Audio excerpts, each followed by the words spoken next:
Hi, I'm Brian. I'm a technologist and a developer. I've built software to solve a variety of challenges, and in particular, I've spent a lot of time working with marketing agencies to support their businesses and their clients with software.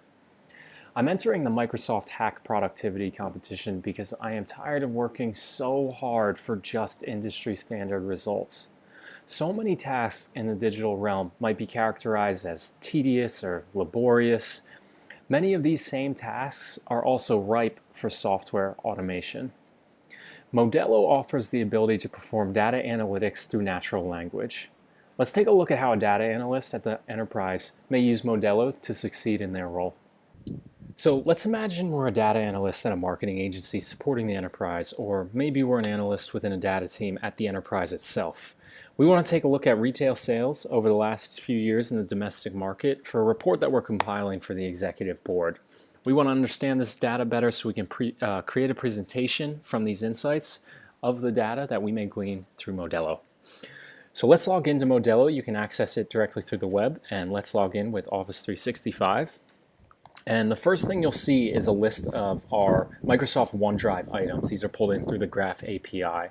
And we specifically want to investigate the retail data. So you notice we have our data set here. We also have some more information we've kind of pulled out automatically from the data. And then we can explore it through natural language using this little widget here. So let's play around with this. Can you add a chart? Great. And while this is nice, it doesn't clearly identify something we're looking for in detail. So let's try to get more granular. Can you add a chart of the last 36 months? Much better. We can clearly see the cyclical retail sales market here with peaks occurring each December. That's great. So let's look for one more trend in this data. Can you find average sales for the year 2000?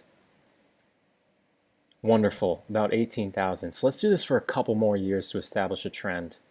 Can you find average sales for the year 2005? Great. Can you find average sales for the year 2010? Awesome. And can you find average sales for the year 2015? Wonderful. So we've established an average trend downward over the last 15 years. Let's try one more thing here. Can you add a heading that says US retail sales market? Awesome. And can you add a subheading that says, here is some data of the US retail sales market over the last several decades, broken down by month? Wonderful.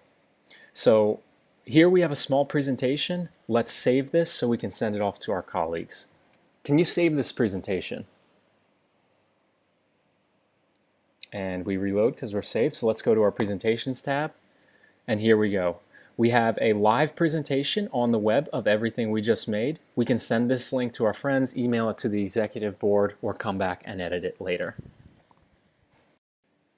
Let's look at another data set in a potentially more clouded space. Let's look at financial transactions and try to discover potential fraud.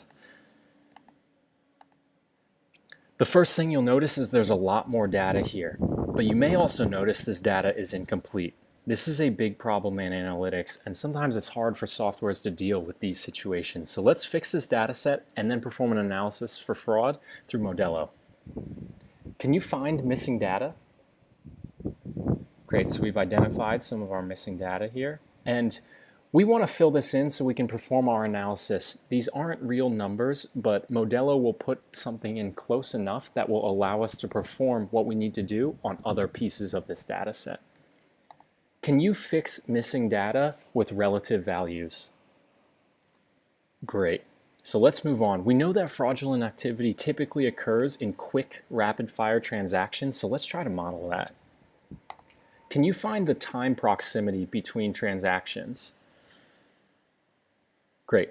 So we've now added another column to our data. This is calculated by us through Modelo, and this is a seconds readout. Now we want to look for ones that occur very closely together, something like these guys. Can you find batched transactions? Now the batch transactions, the really quick ones, are highlighted in red, and let's add this to a presentation. Add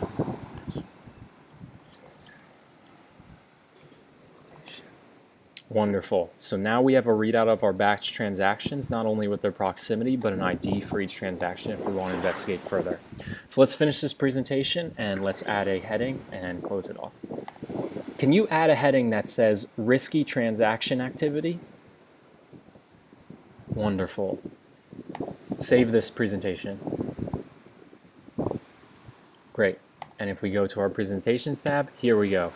We have a presentation of risky activity. We can forward this to any relevant stakeholders.